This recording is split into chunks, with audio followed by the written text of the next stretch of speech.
Amnesia: The Dark Descent is a first-person horror game developed by Frictional Games and follows Daniel as he awakens in a castle having lost all of his memories.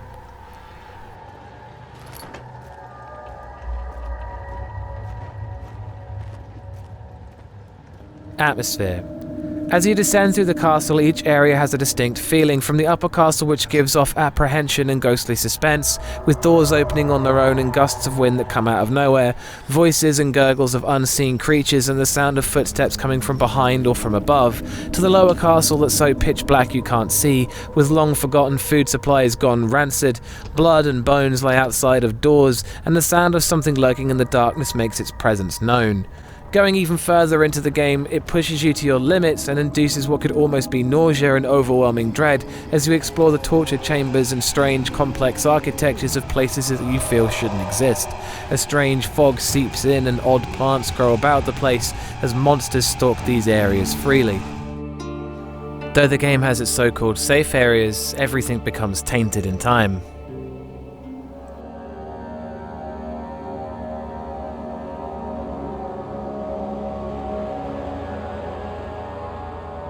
The game uses the same hands-on interaction that was featured in Penumbra, and playing this game with a mouse and keyboard always made me feel like I was more immersed in it than most other horror games with the same idea. The atmosphere in the game is incredible, with things like the Sanity meter intensifying certain areas, and the sound design playing into it extremely well. The level of tension and dread is built so excellently that the game doesn't have to do much to push you over that edge. That's one Harry Mason.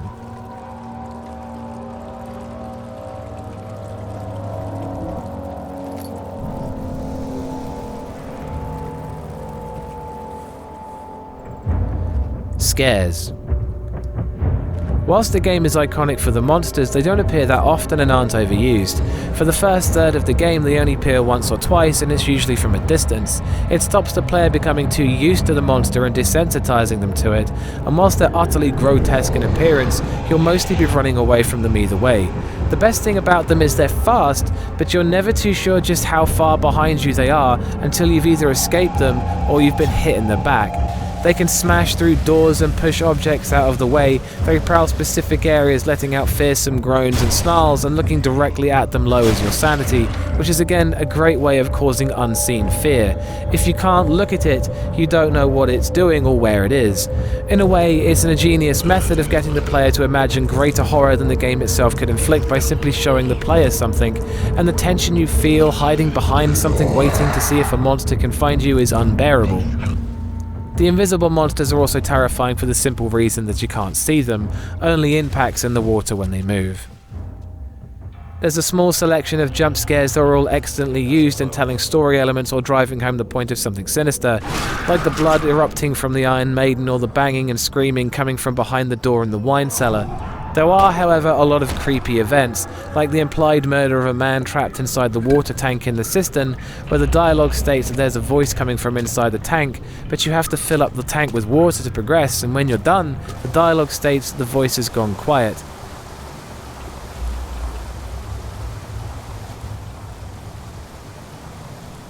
One of my favourites was finding the sliced up remains of a grunt in one of the chambers in the sewers, implying that there are more terrifying and deadly things than the monsters that have been chasing you so far. Daniel, turn around this instant. You are carrying the shadow with you. There's the light management system in the game and the sanity meter that tie into each other. Whilst low light causes the sanity meter to drop, I never found it too difficult to always have a light source available, which meant my sanity meter was always pretty good. Your ability to find lamp oil and tinderboxes may change your experience with the various sanity effects you can experience, which can be a real shame. The sanity effects themselves are really interesting. Your vision starts to blur, the room bends and contorts, flies crawl across the screen, and one of my favourite ones that I didn't capture was the painting of Alexander that turns into a twisted, skin-crawling beast with holes for eyes. You start to hear something that sounds like the bones in your neck grinding together when you fumble around in the dark for too long, and when it starts getting too much, you can hear a bell that never stops resonating. Finally, you fall on the floor helplessly until you calm down enough to get back up. Most of this stuff is pretty damn creepy, and it can get you killed if it happens at the wrong time. If it isn't causing the purest form of terror by making you run for your life from monsters, throwing things at you can't see, smashing down reality and changing things around you, it's creeping you out with ominous events and sinister memories from your past. This is easily one of the most frightening games I've ever played. Its greatest strength is how it's perfectly scripted to cause panic and fear at just the right moments, but it's also its greatest weakness, because in subsequent playthroughs it doesn't change, meaning that with each new playthrough the same things happen at the same place, but for that first time, it's unforgettable. That's 2 Harry Masons. Sound design. Amnesia: The Dark Descent has some of the creepiest music ever put to a horror game, with ethereal shimmering synths that play eerie notes like the sound of convening spirits, the sounds of metal hitting piano strings, and groaning voices that echo throughout the tracks, thudding percussion that chugs along with stretched and elongated string pieces that sound woeful and give off feelings of both hopelessness and menacing intent, as well as the beautifully uneasy pieces that give off that grandiose feeling to the safe areas mentioned earlier. The sound design itself is fantastic, with so many different sound effects and ambient pieces playing at any given moment to provide headphone users with a supreme feeling of immersion. Birds fluttering, rats squeaking, the crackling of torches, voices from the past chiming in, the scratching of insects, Daniel's breathing and whimpering filling the air, the sound of the wind blowing through the gaps in the castle walls and footsteps coming from above. The sound that plays when being chased is ingrained in my mind as being the most horrifying sound I've ever heard, and the warning calls of the monsters are so loud and bassy it's like the earth is moving as they roar. The voice acting in the flashbacks, especially for Alexander, is just really great stuff. The rest of the voice acting is very convincing, with screams and woeful cries being frighteningly realistic, as well as the various prisoners begging for their lives, and how defeating they sound can be upsetting. The directional audio and sounds of items as you drag and drop them is perfectly implemented here as well. It's one of the best examples of sound design in a game that I can think of. That's 3 Harry Masons. Gore. There's a fair amount of it both implied and presented in front of you. Blood and bones await in certain sections. Invisible monsters in the cellar archives can be distracted by throwing human remains into the water, which they devour and stain the water with blood. In the wine cellar, yet more blood has covered the walls, and piles of viscera are left about the place where Wilhelm and his men were fed strange poison, causing them to explode.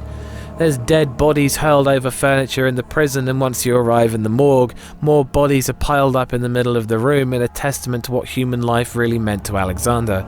As for the implied, you hear someone being stabbed in an unsettling flashback, and again in a flashback you can hear Alexander cutting open dogs to see what they can offer. Once you get to the torture chambers, there's some deeply unpleasant memories unlocked by touching the various torture devices, explaining how it felt to use them, as well as the diagrams on the walls that explain how they work. There's a few diary entries like Wilhelm's last note that ends with him stating that blood is pouring from his eyes. There's a lot of gore and sacrificial rituals that explain how far Daniel fell to save himself, and the suffering and torture he inflicted on others under Alexander's guidance. That's 4 Harry Masons.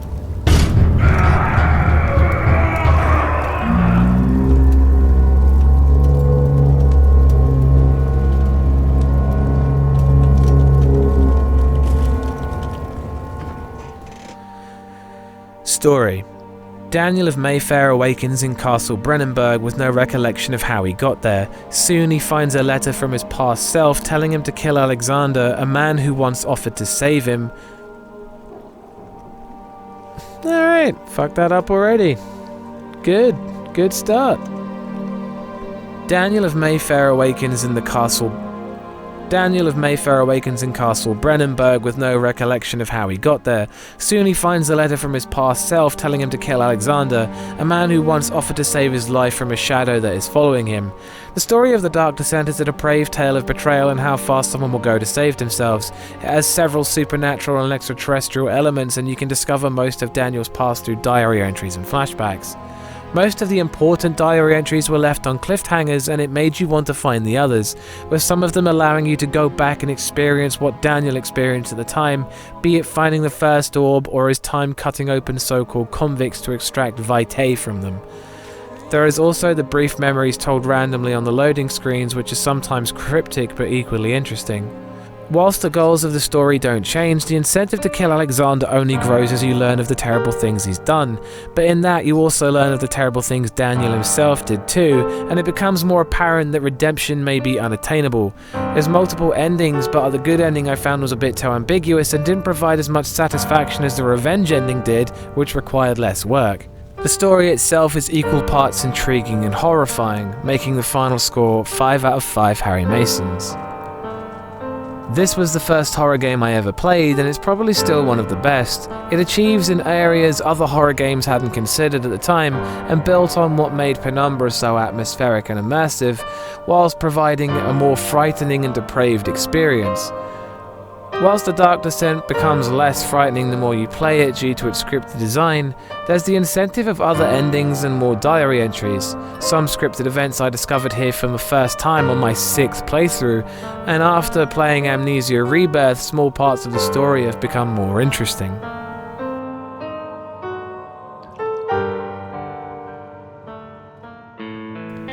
Again, I'd like to remind you this whole thing is down to my opinion in horror games, and if you don't share this opinion, then that's cool, I get it. I'd like to point out that whilst I was in total awe of this game, I did not scream like a banshee or run away from the computer, and I advise you don't either. There will be more horror reviews in the pipeline, and thanks for watching. Always go check out Bumps in the middle of the night. Peace.